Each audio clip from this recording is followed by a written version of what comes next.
Zero Gravity is for startups and SMEs.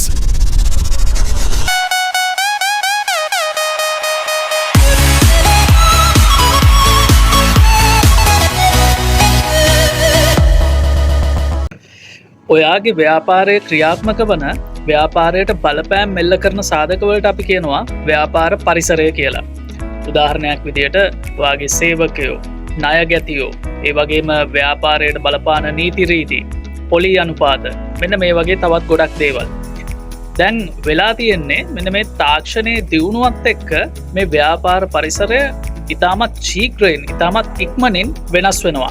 ඉතිං ඔයා මේ වෙනස් වෙන ව්‍යාපාර පරිසරය ගැන අවධානයෙන් හිටිය නැත්තං කොයි වෙලාවෙ හරි අනපේක්ෂිත විදියට ඔයාගේ ව්‍යාපාරය අවසන් ගමන් යන්න වනත් පුළුවන්. දැම් මේ ව්‍යාපාර පරිසරය ඇන්ලයිස් කරන්න ක්‍රම ගොඩක් තියෙනවා. ඉතිං අද මම ඔයාලට කියල දෙන්නේ සොට් ඇනලිසිස් එක. ඒක මේ ව්‍යාපාර පරිසරය ඇනලයිස් කරන්න තියෙන ඉතාමත් සරල මොඩල් එකක්. එනම් කොලේකුයි පෑනකුයි අරන් ලෑස්ති වෙන්න අද අපි ඔයාගේ ව්‍යාපාරයේ සොට් ඇනලිසිස් එකක් කරලා බලමු. මම මේ ව්‍යාපාර පරිසරය බෙදනවා කොටස් දෙකකට. අභ්‍යන්තර පරිසරය සහ බාහිර පරිසරය විදිහට. අභ්‍යන්තර පරිසරය කියන්නේ ව්‍යාපාරයට බලපාන, ඒ වගේම ව්‍යාපාරයට පාලනය කරන්න පුළුවන් පරිසරයට. උදාහරණ කීපයක් බලලා ඉන්නකෝ.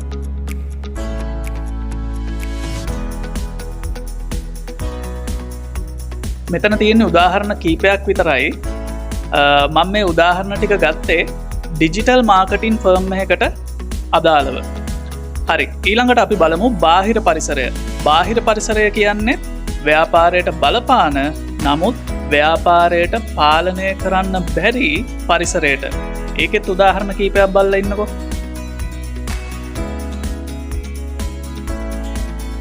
දැන් හොඳට බලන්න මේ දෙකේ වෙනස. අභ්‍යන්තර පරිසර සාධක ඔයාට පාලනය කරන්න පුළුවන්. හැබැයි බාහිර පරිසර සාධක ඔයාට පාලනය කරගන්න බෑ. හැබැයි මේ දෙකම ඔයාගේ ව්‍යාපාරයට හිතකර හෝ අහිතකර විදිහට බලපෑම් එල්ල කරනවා. හරි, අපි යමු ඊළඟ ස්ටෙප් එකට. දැන් මම මේ අභ්‍යන්තර හා බාහිර පරිසර සාධක නැවත බෙදනවා ව්‍යාපාරයට හිතකර සහ අහිතකර වශයෙන්. දැන් අපිට ආව කොටස් 4ක්. මේකේ අභ්‍යන්තර පරිසරයේ ව්‍යාපාරයට හිතකර විදිහට බලපාන සාධකවලට අපි කියනවා ශක්තින්. එහෙම නැත්නම් ස්ට්‍රෙන්ත්ස්. අභ්‍යන්තර පරිසරයේ ව්‍යාපාරයට අහිතකර විදිහට බලපාන සාධකවලට අපි කියනවා weaknesses. ඒ වගේම බාහිර පරිසරයේ ව්‍යාපාරයට හිතකර සාධකවලට අපි කියනවා opportunities, අවස්ථා. බාහිර පරිසරයේ ව්‍යාපාරයට අහිතකර විදිහට බලපාන සාධකවලට අපි කියනවා threats. එහෙම නැත්තං තර්ජන.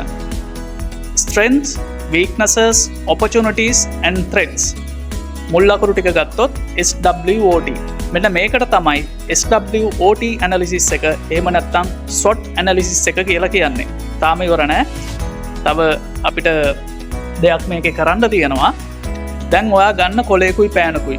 කොලේකුයි පෑනකුයි අතට අරන් ඒකේ එක පිටුවක දාගන්න strengths, ඊළඟ පිටුවේ weaknesses, opportunities and threats විදිහට පිටු 4ක දාගෙන ඔයාගේ ව්‍යාපාරයේ සියලුම strengths, weaknesses, opportunities, threats ටික මේකේ list out කරගන්න. අපි යමු ඊළඟ ස්ටෙප් එකට. හදිසි වෙන්න එපා. හොඳට වෙලාව ගන්න. හොඳට වෙලාව අරන් හොඳට හිතලා ඔයාගේ ව්‍යාපාරයේ තියෙන ඔක්කොම strengths, weaknesses, opportunities, threats ටික list out කරගන්න. ඊට පස්සේ බලන්න ඔයා මෙච්චර කල් අවධානය යොමු නොකරපු, නමුත් ව්‍යාපාරයට බලපාන සාධක කොච්චර තිබිලා තියෙනවද? ඉතින් මේ ටික දැනගත්තු එකත් කොච්චර ලොකු දෙයක්ද? දැන් අපි යමු ඊළඟ ස්ටෙප් එකට. දැන් මේ strengths, weaknesses, opportunities, threats ටික අඳුනගත්තයින් පස්සේ අපි මොකද්ද කරන්න ඕනේ? ස්ට්‍රෙන්ත්ස් කියන්නේ ව්‍යාපාරයට හිත කරයි. ඒ වගේම ඔයාට පාලනය කරගන්න පුළුවන්. එහෙනම් කරන්න ඕනේ මේ ස්ට්‍රෙන්ත්ස් පුළුවන් තරම් ව්‍යාපාරයේ පවත්වගෙන යන්න. කොයිම වෙලාවකවත් ව්‍යාපාරයෙන් ඉවත් වෙන්න දෙන්න එපා. ඒක ව්යාපාරයට හිත කරයිනේ. පුළුවන් නම් යම්කිසි දෙයක් කරලා මේක ඩිවෙලොප් කරන්න පුළුවන් නම් ඒ දේවල් කරලා ඩිවෙලොප් කරගන්න. හිතන්න ව්යාපාරයේ ඉන්න සේවකයින්ගේ දක්ෂතා මේක ව්‍යාපාරයට හිත කර ඔයාට පාලනය කරන්න පුළුවන්. ඒ කියන්නේ ස්ට්‍රෙන්ත් එකක්. මේ වගේ දෙයක් ඔයාට ඒ සේවකයාට ට්‍රේනින් එකක් දීලා ඒ වගේ දෙයකින් ඔයාට ඩිවලොප් කරගන්න පුළුවන්. අන්න ඒ විදිහට මේ ස්ට්‍රෙන්ත්ස් ඩිවලොප් කරගන්න පවත්වගෙන යන්න ව්‍යාපාරයෙන් ඉවත් වෙන්න දෙන්න එපා. ඊළඟට අපි යනවා වීක්නසස් වලට. ව්‍යාපාරයට අහිත කරයි ඒ වගේම ඔයාට පාලනය කරගන්නත් පුළුවන්. එහෙනම් මොකද්ද කරන්න ඕනේ?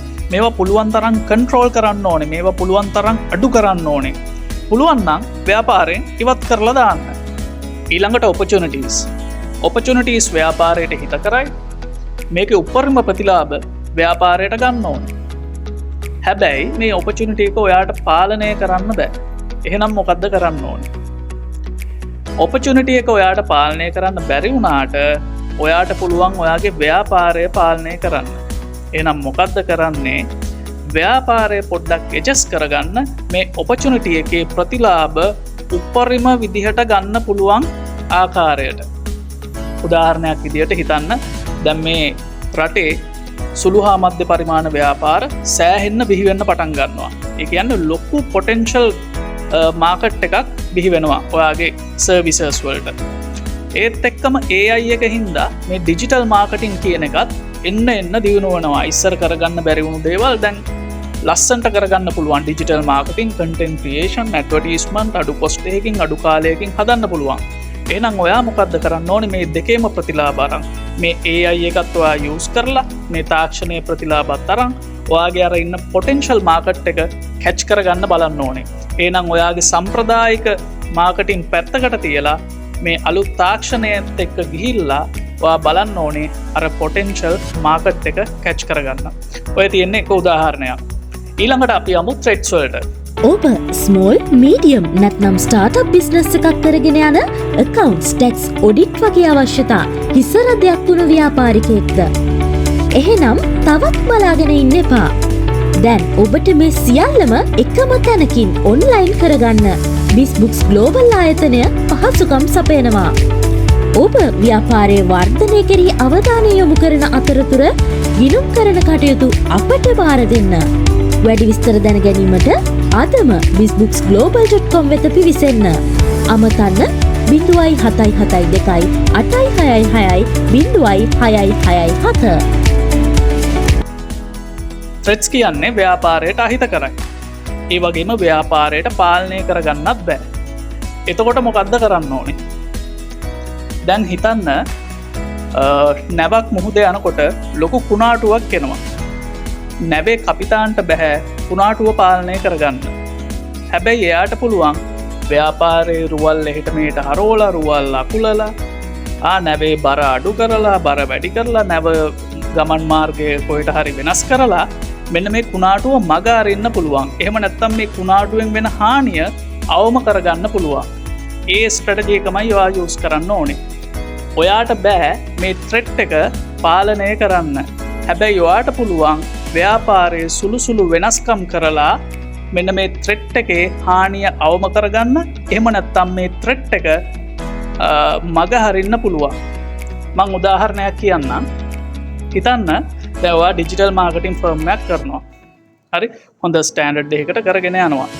දැන් අලුතෙන් ඔයාගේ ඉන්ඩස්ට්‍රී එකට එනවා අලුත් කට්ටිය. ලොකු විශේෂඥ දැනුමක් නැති සේවකයෝ ටිකක් අරගෙන ඉතාමත් අඩු මුදලට සර්විසස් දෙනවා. දැන් ඔන්න ඔයාට ලොකු කම්පිටිෂන් එකක් මේගොල්ලන්ගෙන් ඇති වෙනවා. අඩු මුදලට මේගොල්ලෝ සර්විසස් දෙනවා. මෙන්න මේ වගේ තත්ත්වයකදී මම මේ අත්දැකපු දෙයක් මේ ඩුබායි වල තියෙන කේස් එකක්. ඒකදී ඩිජිටල් මාකටිං ෆර්ම් එකක් තිබ්බ. ඒගොල්ලෝ දැන් අවුරුදු 4-5ක් තිස්සේ හොඳ කස්ටමර් බේස් එකකට සර්ව් කරගෙන යනවා. එන්න මේ අඩු මුදලට සේවා සපයන ආයතන කීපයක් බිහි වෙලා මේගොල්ලන්ට ගොඩාක් ලොකු කම්පිටිෂන් එකක් දුන්නා. මේගොල්ලෝ දෙපාරක් මේගොල්ලන්ගේ ප්‍රයිසස් අඩු කරා. ඒත් මැච් කරන්න බෑ. ඉතින් මේගොල්ලෝ ගාව ඉන්න එක්ස්පර්ට්ලා ඒගොල්ලන්ට ලොකු ගණන් ගෙවන්න ඕනේ. ලොකු සබ්ස්ක්‍රිප්ෂන් අරන් තියෙනවා. ඒවට මාසෙට ලොකු ගාණක් යනවා. ඉතින් මේ වගේ දේවල් හින්දා ඒගොල්ලන්ට ඒ ක්වොලිටි එක තියාගෙන ගාණ අඩු කරන්නත් බෑ. ඉතින් මේගොල්ලෝ ඒකට හොඳ විසඳුමක් ගෙනාවා. මෙන්න මේ ත්‍රෙඩ් එක මග අරින්න ඒගොල්ලෝ හොඳ ස්ට්‍රැටජික් සොලියුෂන් එකක් ගෙනාවා. ඒගොල්ලෝ ඒගොල්ලන්ගේ සර්විසස් වෙන් කරා. ඒගොල්ලන්ගේ තියෙන ඔක්කොම පැකේජස් වෙන් කරා සීනියර් ඇන්ඩ් ජූනියර් කියලා. එකම පැකේජ් එක ජූනිය ටීම් එකෙන් කරනවා නම් අපි හිතමු එක පැකේජ් එකක් තිබ්බා ඉස්සර 7000ට. දැන් ඒගොල්ලෝ ඒ පැකේජ් එක මායි දෙකට කැඩුවා සීනියර් ජූනියර් විදිහට. ජූනියර් ටීම් එකෙන් කරනවා නම් මේ පැකේජ් එකම 5000ට දෙනවා. හැබැයි සීනියර් ටීම් එකෙන් කරනවා නම් මේ පැකේජ් එක 7000යි. ජූනියර් ටීම් එකට ගන්න අඩු අත්දැකීම් තියෙන අඩු විශේෂඥ දැනුමක් තියෙන සේවකයෝ. ඒගොල්ලන්ට ගෙවන්නේ අඩුවෙන්. ඉතින් එයාට 5000ට දෙන්න පුළුවන් මේ පැකේජ් එක. හැබැයි සීනියර් ටීම් එකේ ඉන්නේ ගොඩක් අත්දැකීම් තියෙන ගොඩක් කාලයක් සේවය කරපු ලොකු විශේෂඥ දැනුමකින් ඉන්න ක්වොලිෆයිඩ් සේවකයෝ. ඒගොල්ලන්ගෙන් අඩුවට වැඩේ කරගන්න බෑ. ඉතින් මෙන්න මේක බැදුවින් පස්සේ මේගොල්ලන් ආයේ කලින් විදිහටම රිකවර් වුණා.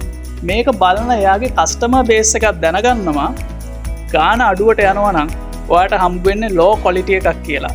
මේකෙන් එයාගේ කස්ටමර් බේස් එකටත් පර්සීව් වුණා දෙයනේ අපි අර අනිත් මිනිස්සුන්ගෙන් 4000ට 3000ට ගත්තෙත් ලෝ ක්වොලිටි සර්විස් එකක් වෙන්න ඇතිනේ කියලා. ඉතින් මෙන්න මේකත් එක්ක ඒගොල්ලෝ ඒ ත්‍රෙට් එක ලස්සනට මග ඇරලා මේගොල්ලන්ගේ කස්ටමර් බේස් එකත් වැඩි කරගෙන හොඳට සර්වයිව් වෙලා ඉන්නවා. එහෙනම් අමතක කරන්න එපා වීඩියෝ එකට ලයික් එකක් දාන්න, කමෙන්ට් එකක් දාන්න, මේ වීඩියෝ එක ෂෙයා කරන්න. මොකද ඒවා තුලින් තමයි නැවතත් මේ වගේ වීඩියෝස් කරන්න අපිව දිරිමත් වෙන්නේ. එහෙනම් ඔන්න SWOT ඇනලිසිස් එකත් කියලා දුන්නා. ගිහිල්ලා එන්න.